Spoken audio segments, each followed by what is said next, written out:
É um prazer muito grande estabelecer esse contato com você sempre e outra vez. E para a gente não perder tempo, porque ele é precioso e, no nosso caso, curto, eu quero logo entrar convidando a você para prestar atenção na leitura bíblica que eu vou fazer no profeta Isaías, no capítulo 53, que diz assim: quem creu em nossa pregação e a quem foi revelado o braço do Senhor, porque foi subindo como um renovo perante ele e como raiz de uma terra seca, não tinha aparência nem formosura.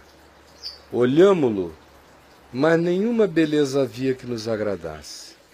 Ele era desprezado e o mais rejeitado entre os homens, homem de dores e que sabe o que é padecer. E como um de quem os homens escondem o rosto, era desprezado, e dele não fizemos caso. Certamente, no entanto, ele tomou sobre si as nossas enfermidades, e as nossas dores levou sobre si. E nós o reputávamos por aflito, ferido de Deus e oprimido. Mas ele foi traspassado pelas nossas transgressões e moído pelas nossas iniquidades. O castigo que nos traz a paz estava sobre ele, e pelas suas pisaduras nós fomos sarados. Todos nós andávamos desgarrados como ovelhas. Cada um se desviava pelo caminho, mas o Senhor fez cair sobre ele a iniquidade de nós todos. Ele foi oprimido e humilhado, mas não abriu a boca. Como cordeiro, foi levado ao matadouro, e como ovelha, muda perante os seus tosqueadores, ele não abriu a sua boca. Por juízo opressor foi arrebatado, e de sua linhagem, quem dela cogitou? Porquanto foi cortado da terra dos viventes. Por causa da transgressão do meu povo foi ele ferido. Designaram-lhe a sepultura com os perversos, mas com o rico esteve na sua morte, posto que nunca fez injustiça, nem dolo algum se achou em sua boca. Todavia ao Senhor agradou moê-lo, fazendo-o enfermar.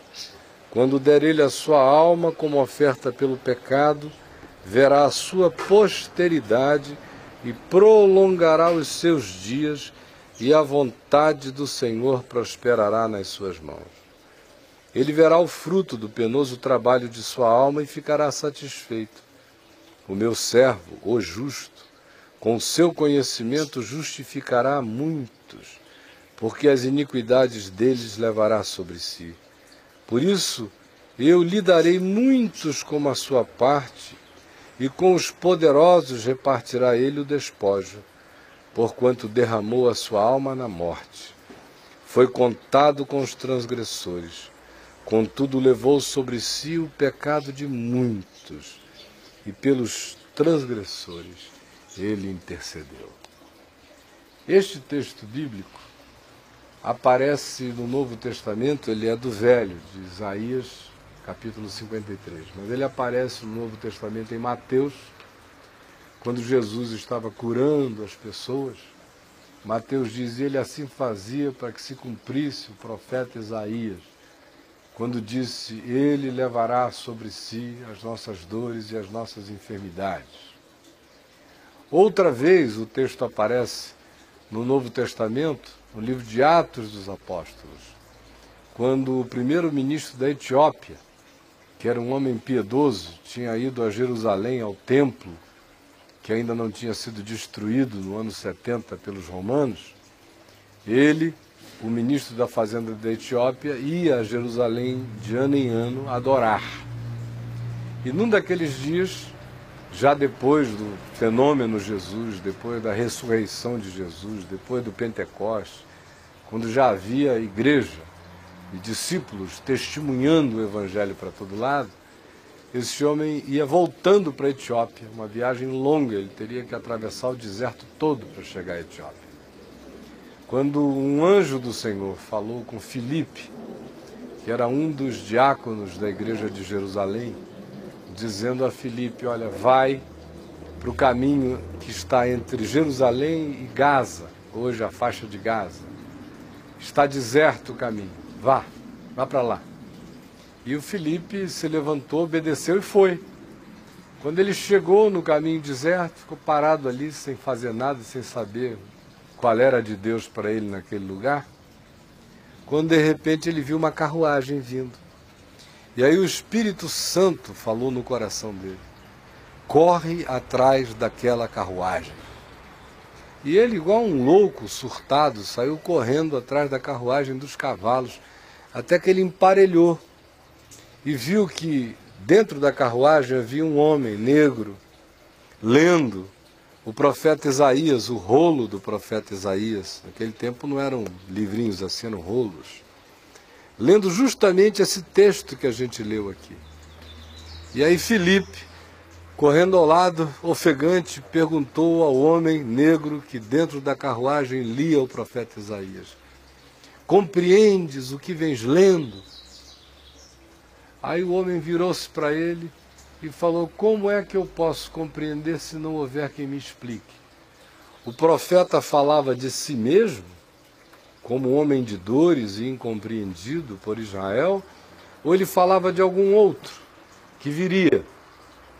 E Filipe anunciou Jesus a ele, dizendo que Jesus era o Cordeiro de Deus, que cumpria essas profecias todas, que Jesus era aquele que veio e não foi reconhecido, que ele veio para os que eram seus, mas os seus não o receberam.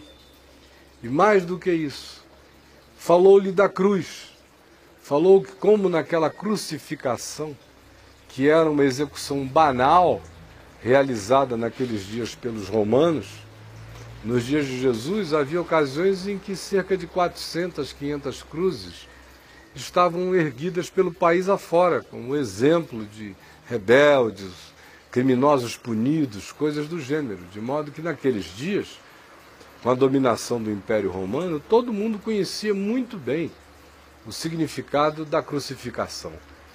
Mas Filipe transcendeu a crucificação como morte de execução dos romanos. Foi para além dela. Para onde é que ele foi? Se ele foi para além da crucificação. Ora, se ele foi para além da crucificação, é porque ele foi para a cruz. O que está para além da crucificação, que é apenas uma execução, milhares sofreram a mesma execução, está a cruz, que é algo que só aconteceu numa crucificação. Só na crucificação de Jesus havia uma cruz espiritual. Não era apenas a morte de alguém punido pelos romanos. Era uma morte de convergência cósmica, multidimensional, aonde todas as transgressões, todos os pecados, todas as dores, todas as anomalias da existência convergiam para ele.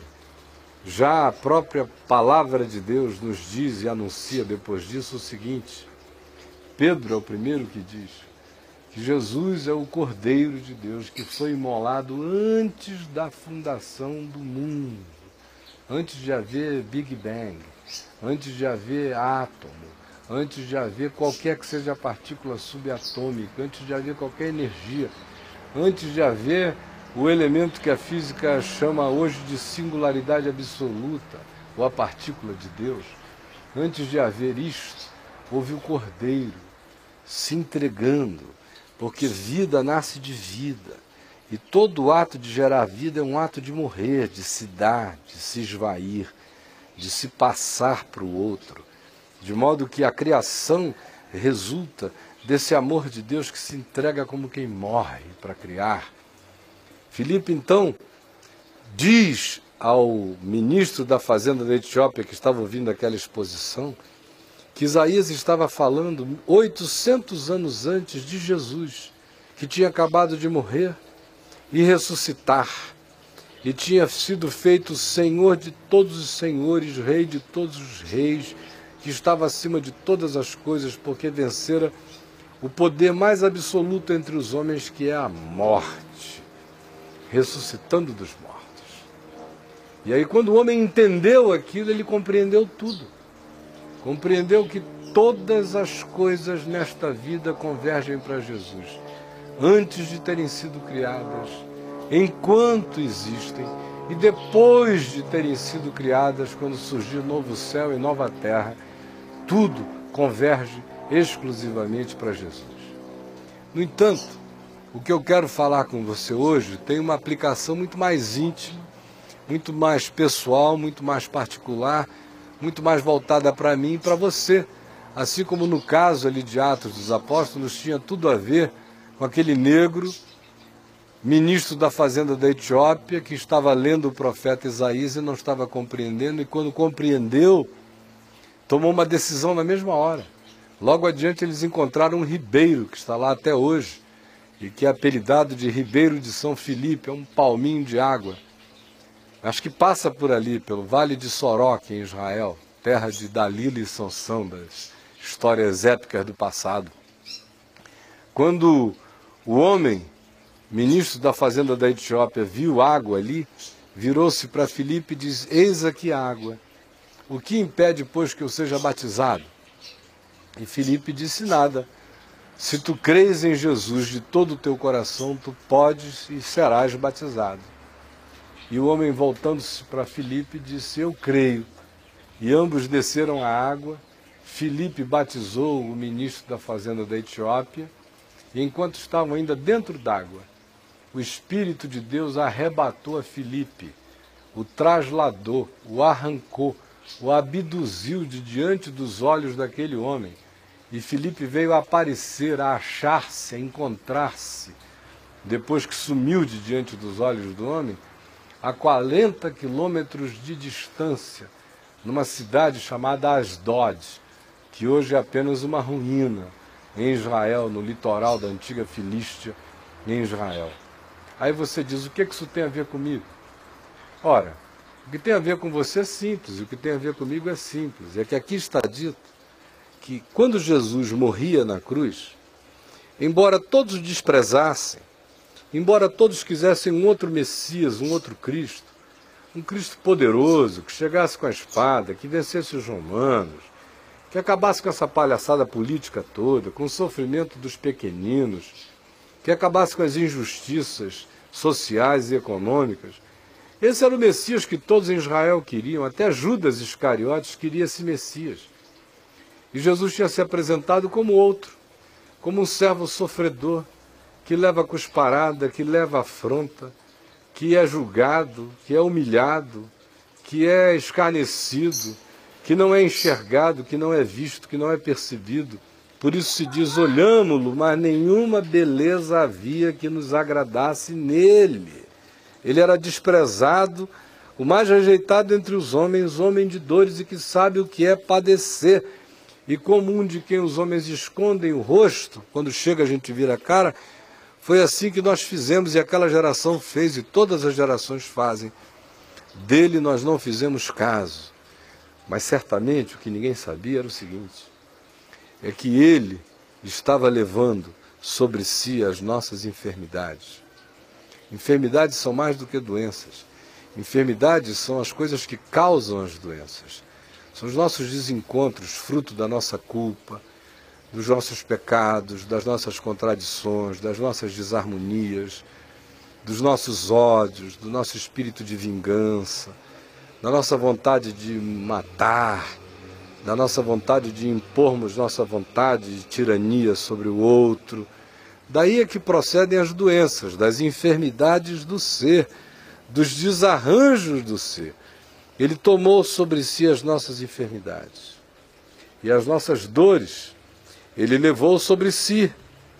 E nós o reputávamos como se ele fosse um maldito, um aflito, um ferido de Deus, um oprimido, sem sabermos que ele estava sendo traspassado pelas minhas transgressões, que ele estava sendo moído pelas minhas iniquidades, e que o castigo que eu merecia e que não recebi e não receberei, e que hoje me traz a paz se eu tivesse que fazer um ajuste de contas, Quem fez o ajuste de contas cósmico, transcósmico, multicósmico, de qualquer dimensão que você queira, e existencial, pessoal, individual e meu, diante do Deus único, vivo e verdadeiro, foi Jesus, levando sobre si as nossas iniquidades.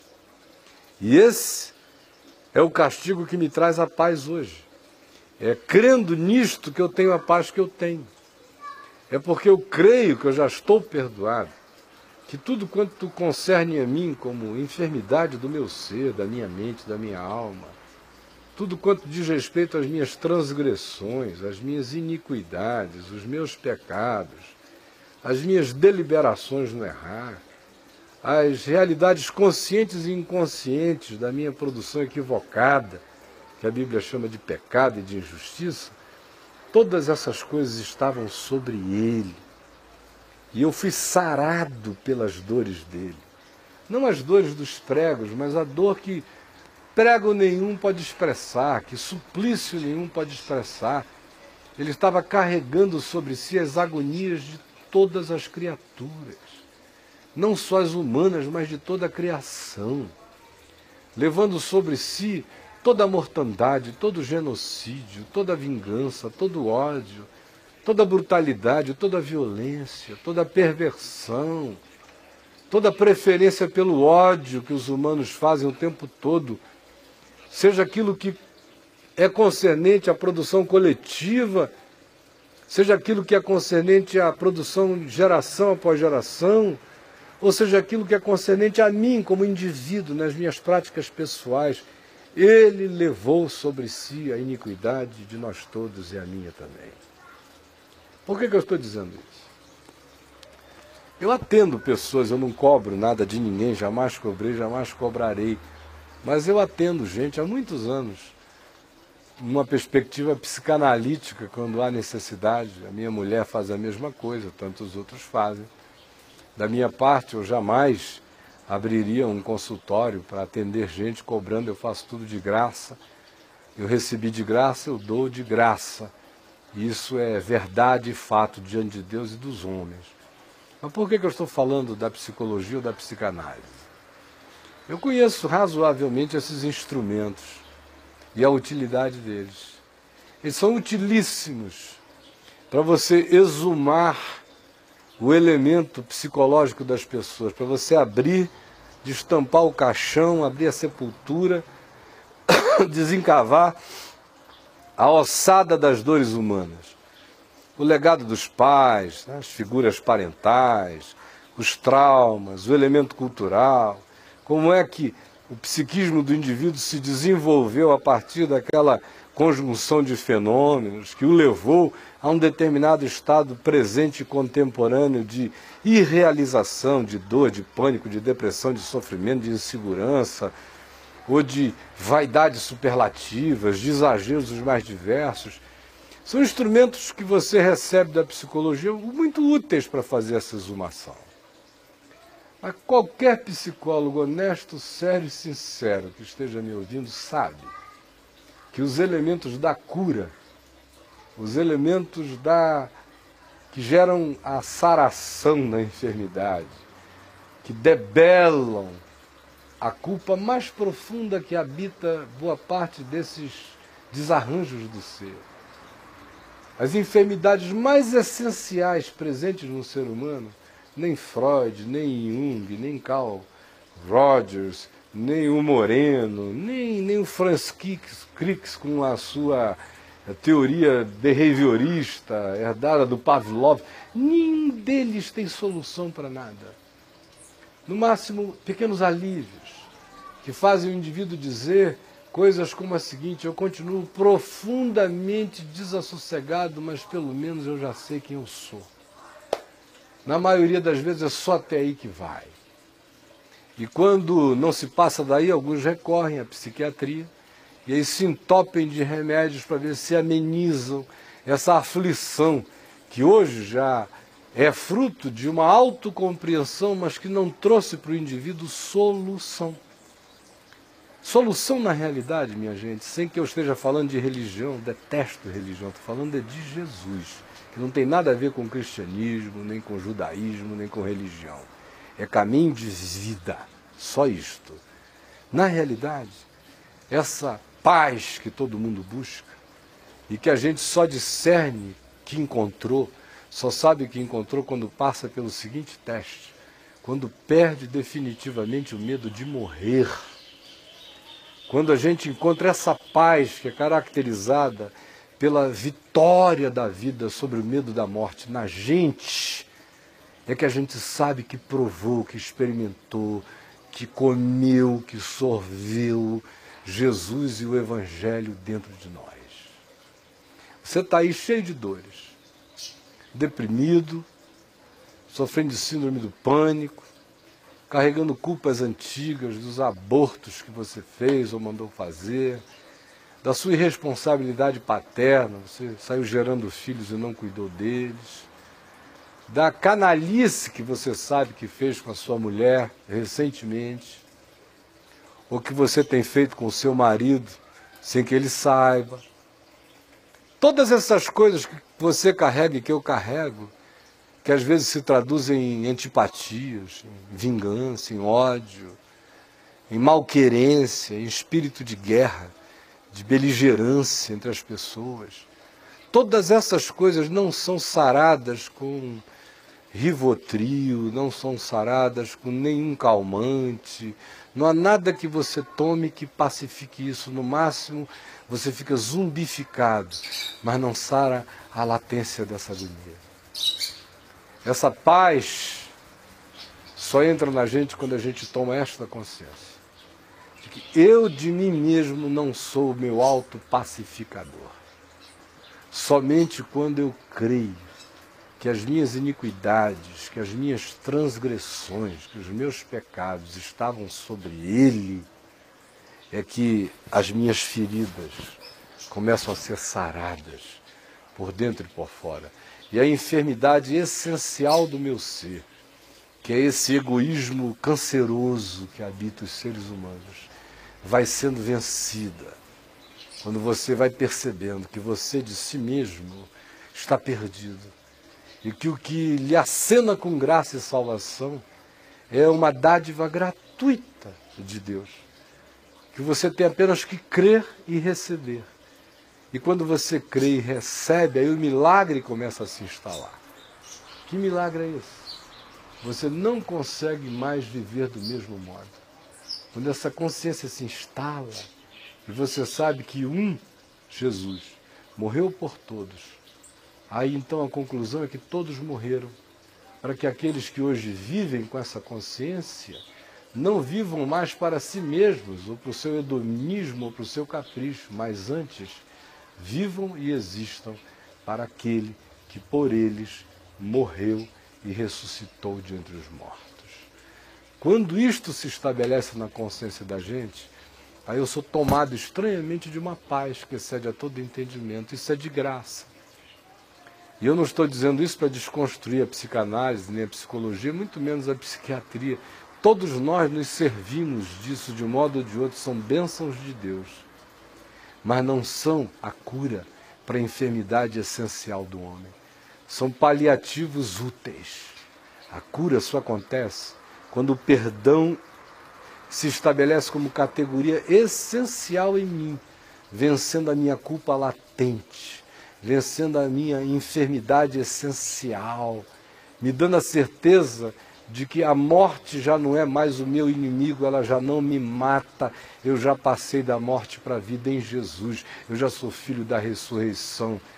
Quando vocês me virem morrer, não percam nenhum tempo pensando que eu vaguei sequer sobre o meu corpo, para ver alguma história, para saber o que estava acontecendo na família. Saibam, na hora que eu fechar os olhos para este mundo, na mesma hora eu teria entrado na plenitude da eternidade, no gozo sem fim, da luz absoluta, do amor total, da compreensão de todos os mistérios, da alegria sobre todos os prazeres, a glória de Deus.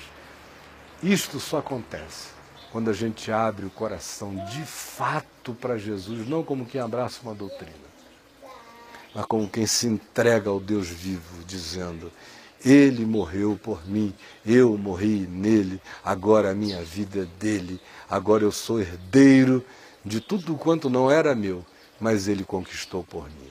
Quem crê vai para casa como um ministro da fazenda da Etiópia, abençoado e feliz, cheio de júbilo e alegria no coração. Era isso que eu queria dizer a você hoje. Eu concluo apenas fazendo alguns convites a você. Você já viu passando aí o endereço do meu site, www.caiofabio.net. Você pode ir ler milhares de textos, reflexões devocionais, artigos, opiniões e, sobretudo, cartas e cartas e cartas, milhares de cartas sobre os temas mais diversos. Vá lá agora e leia, não custa nada, é tudo de graça. Mais do que isso, eu convido você a ver a Vem Ver TV, www.vemvtv.com.br. Anote, abra a internet, clique, você já vai ver uma programação estourando assim na sua cara, continuamente, 24 horas, sem cessar. Eu devo pregar dentro dessa programação de 24 horas, pelo menos umas 14 horas por dia, entre coisas gravadas e coisas feitas ao vivo. E eu estou convidando você e a sua casa, você que tem internet em casa, no trabalho, em qualquer lugar ou numa lan house, vá, use, aproveite. Essa meia horinha aqui não é nada comparado com o tesouro que está disponibilizado para você. E por último, eu convido você para estar comigo hoje mesmo. Você que está me vendo em Brasília, tem gente me assistindo em outros estados ou até em outros países. Mas quem está vendo em Brasília, domingo, eu estou convidando você para estar comigo hoje às 18 horas, no Teatro La Salle, na 906 Sul. O endereço já vinha passando aí desde quando eu iniciei a minha fala. Mas agora você está vendo ele aqui embaixo, está vendo? É lá que eu estou esperando você. E para concluir, mesmo e de verdade, preste atenção. Você está vendo aparecer aqui um monte de telefones, escrito Chico, William, Dora, Jack. Pode ligar para qualquer desses números e você pode conversar. Se você estiver angustiado, aflito, panicado, seja qual for a sua situação, culpado, sem ter com quem abrir a alma, querendo orar com alguém, telefone agora. Você vai ser mais do que bem atendido. Esse é o meu convite a você. Eu espero que você atenda aos 4 convites que eu lhe fiz. A maneira mais simples de eu saber disso é lhe dando um abraço hoje à noite, na nossa reunião no Teatro La Salle. Que Deus o abençoe, abençoe a todos quantos estão me vendo em qualquer lugar da terra.